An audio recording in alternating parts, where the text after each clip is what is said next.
Welcome to this week's Okay at Work with myself, Sarah Sawyer, and my colleague, Russell Berger, both attorneys at Offit Kurman.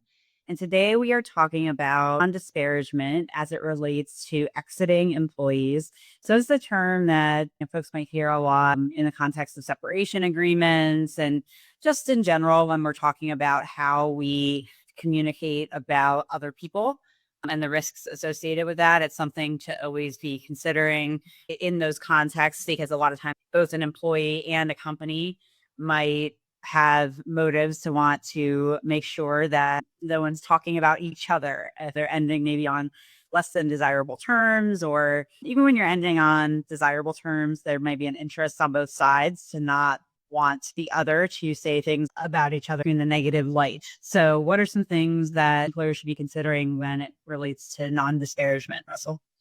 Yeah, a quick point of distinction. There's disparagement and there's defamation.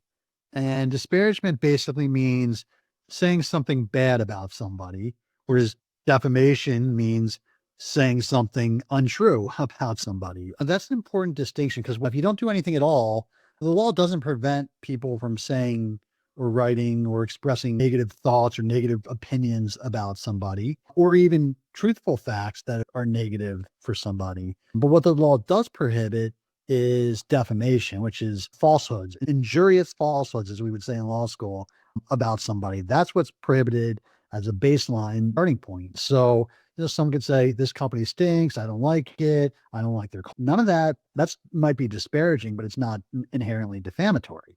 You may want to consider, particularly if you're talking about like higher level executive type employees, if you have a separation agreement, you want to have some sort of non-disparagement provision. And oftentimes those end up being mutual. The departing employee can't say anything critical of the business, its customers, its product, its services, its employees, what have you.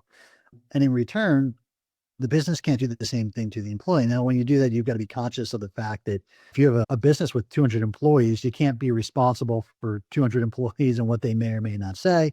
So you got to be careful in the drafting to limit it to an executive team, specified managers, or whoever that might be, so that the restriction is not so broad as to make it totally unenforceable. But I think those are important considerations because someone could just give opinions, which can't be defamatory by definition, and could cause you a lot of damage. So I think being protective against the bad publicity from someone who is formerly on the inside is oftentimes worthwhile. It also can be complicated by just internally as well. Often when someone's departing, there might be questions about that departure from other employees, people wanting to know more information. And depending on whether you entered into a non-disparagement agreement, and then also just from a practical perspective, there's reasons to provide limited amounts of information as it relates to what might have happened and the characterization of that. And you're trying to strike a balance. Every situation is very unique, I think, in these circumstances around the dynamics, depending on who the person was and what you should share and how you should share it. So it's just something to be really mindful of, especially when you have something in a contract like a separation agreement or severance agreement that it relates to non-disparagement, and whether tripping that wire, so to speak, especially if you're in leadership at a company or you're in that management structure, often you will be the part of the group that's covered by that agreement. It may not be every employee in a 1,000-person company, but it's likely to be the people at the top who were the direct managers or folks that interacted with that person that have the most restrictions. So something to consider. It's always good to have a messaging plan in place when anyone is departing, whether it's good terms or under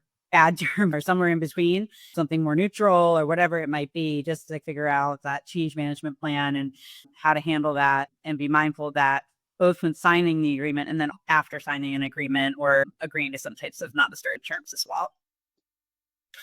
Well, thanks, Russell. We'll see you next time. Thanks, Sarah.